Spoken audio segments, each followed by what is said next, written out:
Assalamualaikum warahmatullahi wabarakatuh. Bapak Ibu, kami akan menjelaskan bagaimana input kegiatan Merdeka Belajar melalui sistem informasi Merdeka Belajar atau sering kita sebut dengan nama SIMAKAR. Bapak Ibu silakan menggunakan akun program studi masing-masing untuk login ke SIMAKAR. Contoh, di sini saya akan menggunakan program studi informatika. Password defaultnya adalah 12345. Setelah Bapak Ibu login, silakan Bapak Ibu ganti password.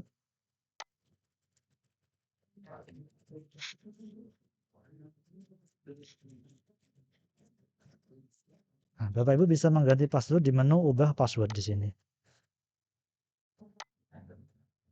Nah, masukkan password 12345, kemudian password baru, ulangi password baru lagi, kemudian klik ubah password. Baik Bapak Ibu, untuk pertama kali yang dilakukan adalah input kegiatan. Saya contohkan di sini adalah kegiatan magang. Bapak Ibu bisa klik melalui menu input kegiatan, kemudian pilih menu magang. Nah, di sini di nama kegiatan silahkan diisi, misalkan magang di PT X, kemudian indikator kinerja utamanya, contohnya misalkan sini 2. Jika Bapak Ibu tidak tahu apa itu IKU 1, 2, 3, Bapak Ibu bisa klik tanda tanya di samping kolom IKU. Nah, di sini akan ditampilkan IKU 1 sampai dengan IKU 8 beserta penjelasannya. Setelah itu, Bapak Ibu bisa memasukkan kuota peserta. Misalkan di sini 100 peserta, ini digunakan untuk pendaftaran mahasiswa. Kemudian pilih mitra. Contoh di sini saya akan menggunakan mitra CV Fund Teknologi.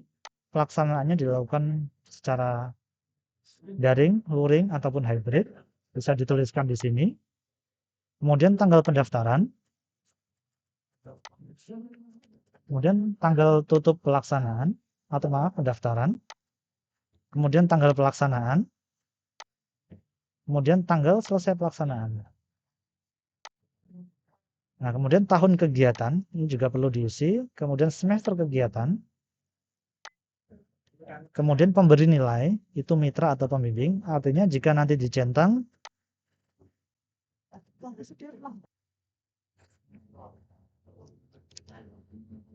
di sini mitra dan pembimbing bisa memberikan nilai apabila Bapak Ibu melakukan checklist pada mitra atau pembimbing.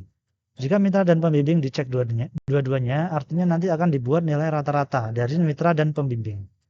Kemudian jenis konversi, Bapak Ibu bisa pilih konversi ke mata kuliah saja, atau ke SKPI saja, atau dua-duanya. Konversi mata kuliah dan SKPI.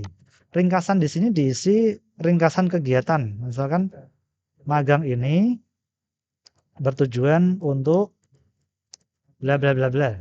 Kemudian rincian kegiatan ini adalah informasi untuk umum atau untuk pendaftar atau untuk mahasiswa.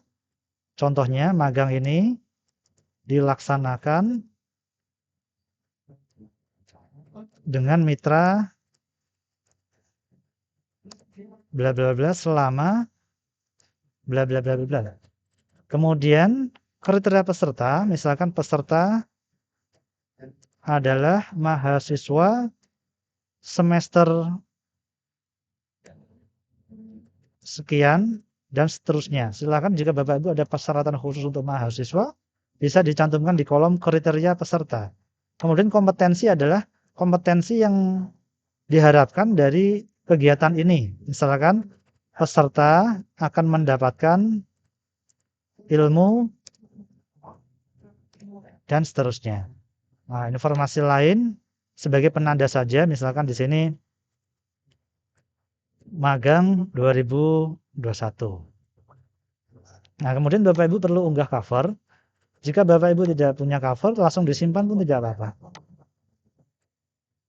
Nah, kemudian setelah itu Bapak Ibu menentukan pembimbingnya. Pembimbingnya siapa saja di sini. Saya contohkan di sini Pak Aan, kemudian di-enroll. Kemudian contoh di sini, kemudian di-enroll. Pesanan aku teko ya. Mau saya. Iya, Pak.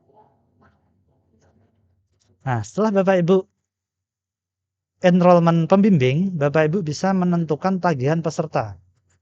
Artinya nanti peserta yang mengikuti kegiatan ini harus memenuhi tagihan yang Bapak Ibu tentukan. Contoh di sini. Pada kegiatan magang ini Bapak Ibu akan menagihkan yaitu logbook. Kemudian tagihan kedua adalah dokumentasi atau project. Nah, kemudian simpan. Jika ada yang perlu disampaikan ke mahasiswa saat mahasiswa mengunggah tagihan, Bapak Ibu bisa dituliskan di sini. Silahkan diunggah secepat mungkin. Setelah itu simpan tagihan. Artinya nanti mahasiswa yang mengikuti kegiatan ini harus mengupload 2 tagihan ini agar dapat dilakukan konversi. Nah, kemudian ke menu peserta. Jika Bapak Ibu sudah punya daftar peserta, Bapak Ibu bisa menambahkannya secara manual dengan cara klik di menu peserta, kemudian pilih kegiatannya. Pilih pesertanya. Contoh di sini, saya akan memasukkan peserta 1, kemudian pembimbingnya, kemudian enroll peserta.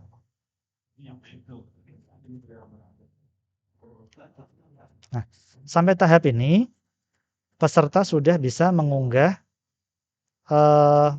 capaian kegiatan. Nah, statusnya di sini belum upload sehingga status capaiannya 0%. Nah, kemudian peserta ini juga bisa diberi nilai. Kan 1 itu dari pembimbing, kemudian N2 dari mitra. Misalkan di sini nilainya 90, dari mitra 80. Nah, jika sudah berubah warna, ini artinya mahasiswa nilainya sudah tersimpan. Nah, jika ingin mengganti pembimbing, Bapak Ibu bisa klik set pembimbing di sini, kemudian ganti pembimbing. Kemudian simpan. Nah, setelah itu, Bapak Ibu bisa melakukan assessment. Nah, namun proses assessment ini Bapak Ibu tidak bisa langsung melakukannya apabila Bapak Ibu belum input capaian pembelajaran. Nah, di sini saya contohkan saja, tapi nanti Bapak Ibu tidak perlu menginputnya terlebih dahulu. Ini untuk yang sudah ada CPMK-nya, contohnya digital marketing. Nah, di sini CPMK-nya ada 4, yaitu mahasiswa memecahkan masalah terkait digital marketing, menguraikan ruang lingkup digital marketing, dan seterusnya. Nah, di sini seharusnya yang mengisi mahasiswa. Tapi di akun program studi ini, Bapak Ibu juga bisa mengisinya. Nah, di sini dinilai dari sudut pandang mahasiswa. Jadi mahasiswa itu nilainya di capaian ini berapa? Nah, mahasiswa ini mengisi secara mandiri. Nah, kemudian dokumen pendukungnya. Nah, karena mahasiswa belum upload dokumen pendukung, sehingga di dokumen pendukung di sini tidak ada data yang ditemukan. Kemudian di sini dari sisi mahasiswa melakukan ajukan konversi. Nah, setelah itu asesor atau program studi melakukan assessment dari mata kuliah yang diajukan mahasiswa. Nah, caranya itu dengan klik assessment. Nah, di sini Bapak Ibu, asesor atau program studi melakukan cek data, apakah datanya valid, aktual, terkini, dan atau cukup memadai. Keterangannya sudah dilampirkan di samping. Kemudian memberikan skor assessment dan komentar. Skor assessment ini akan digunakan sebagai nilai mata kuliah. Kemudian komentar, bagus, contohnya dapat dikonversi. Kemudian simpan. Nah, Bapak Ibu cukup sampai di sini untuk melakukan input kegiatan. Selanjutnya, untuk data referensi CPMK, Bapak Ibu silahkan download template CPMK di sini dalam bentuk Excel, kemudian dibuka. Nah, di menu sebelah kiri, sheet pertama itu ada sheet mata kuliah. Nah, di sini Bapak Ibu silahkan mencantumkan kode mata kuliah dan nama mata kuliah, SKS, dan kode program studi. Contohnya di sini. Mata kuliah dengan kode 3577, kemudian CPMK-nya di sampingnya atau di sheet CPMK. Nah, ini artinya kode yang berakhiran 35 ini mempunyai 4 CPMK. Kemudian yang berakhiran 77 ini mempunyai 3 CPMK dan seterusnya sampai semua mata kuliah ada CPMK-nya. Nah, setelah itu silahkan Bapak Ibu simpan dan kirim CPMK tersebut melalui Help Center, dikirim ke WA Help Center Simekar yang paling atas ini. Oke, baik begitu Bapak Ibu, itu saja yang dapat kami sampaikan untuk proses input kegiatan Merdeka Belajar di Sistem Informasi Merdeka Belajar. Terima kasih. Assalamualaikum warahmatullahi wabarakatuh.